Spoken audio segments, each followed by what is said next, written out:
พี่โน่พี่โน่พี่โน่ครับพี่โน่มานี่เร็วมานี่นี่ป้าจะให้บวชว่าไปไหนพรุ่งนี้ มาเร็วเนเน่ไปไหน ไปไหนเรียกจีโน่มาก่อนอ๋อหายจะไปเป็นอย่างนี้สลืมสลือไหนมานี่ให้ป้าดูก่อนมาเร็วให้ป้าดูก่อนเดี๋ยวป้าให้โหวตเร็วๆโอ้ยต้องไปเขียนต้องทำกระดาษนาโนต้องทำกระดาษแล้วก็ให้จับ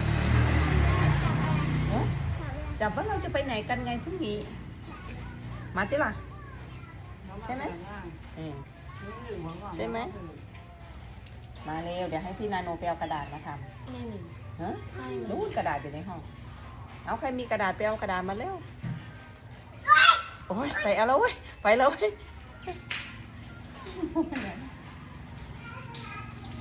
กระดาษอยู่ไหน